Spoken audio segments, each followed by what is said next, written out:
Татар халқы ғырып ғадетлерге бик бой. Шундай йола бәйрәмнәренең берсе Каз өмәсе. Халкыбыз күңелендә бұрынғыдан сакланып килгән бу милли йола һәр елны көз айларында уза. Казанның Миш рестораны ишек алдында узган Каз канаты бәйрәмендә хәбәрчебез Ләлә Зәйнуллинда катнашты. Элек авылларда узган Каз өмәсе барышында яшьләр киләчәктә кавышу һәм гаилә кору өчен бер-берсенә күз аткан. Җиткән кызлар Каз йолкы осталыгы, шаянлык һәм җыр буенча үзара ярышкан. Күркәм йола әнә шулай буыннардан буыннарга күчеп саклана.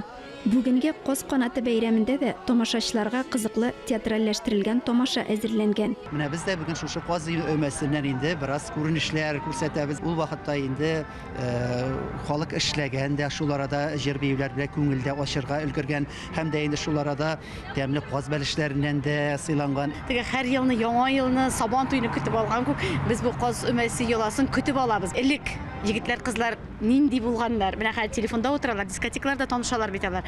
Элек алар менә шушлай үзебезнең җыр-моңнарыбызны гармонга җырлап, биеп, шушында танышканнар. Ул бит бер танышу урыны булган. Әти-әниләрдән дә рөхсәт бар, рәхәтләнеп җыелалар, эш, Каз суялар, бәлеш салалар. Урамнан үтеп бара, башыннан күзе кара, керфегеннән гөлләр таба, күрсәм йөрәгем яна.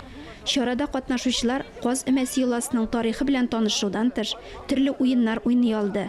Әлбәттә, табын түрендә Каз коймагы иде. Бергәләп чәй эчкәч җылынып та китте тамашага килүчеләр. Ноябрь ахырында кар яугач төнендә Каз өмәсен үткәрәдер. Бөтен күршеләр җыелышып, бөтен кызлар белән кияүгә чыкмаган кызлар бигрәк тә килергә яраталар, чөнки Каз канатын тараткач елга буенда киләчәктә уңышлы кияүгә чыгу булачак дип әйтәләр әби-бабайлар. Каз йолкуның үз тәртибе бар. Әйдәре шуны әйтеп үтигәне Сәгыйдә. Тот ярдәм итәле Сәгыйд. Әйдәре. Менә Казны йолкыр алдыннан садыр итеп башын. Менә монда аның канат астында харам юннары бар. Беренче менә шул юннарны йолкып алырга кирәк. Менә бу юннарны инде кулланырга ярамый. Шулай кызлар, шулай, минем дә вани дә шулай ди. Менә шундый мохитта булу минем өчен бик тә сөенеч, бу бик тә күркәм хәл. Чөнки безнең татарлыгыбыз, безнең милләтебезнең шундый күркәм бәйрәмнәр уздыруы әлбәттә җанга рәхәт бирә дип әйтик. Аннан соң шуны әйтеп үтәсе килә, Каз өмәсе бит ул бары тик бездә татарларда гына, бүтән милләттә мондый бәйрәм юк. Шуңа күрә киләчәк буынга җиткезү һәм инде олы буынга да моны күрсәтү мин бик тә кирәкле һәм мөһим дип саныйм, чөнки Каз өмәсе бит ул бердән ит ашау гына түгел, эш эшләү генә түгел, шул ук гырыф-гадәтләрне, шул ук риваятләрне, шул ук әкиятләрне, эш тәртибе, кызларның уңганлыгын, егетләрнең булганлыгын күрсәтү. Әлеге бәйрәм татар утарында быел 5нче тапкыр уза.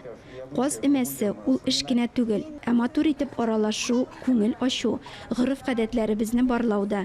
Ләлә Зәйнуллина, Илдар Галәүддинов, Татарстан яңалыклары.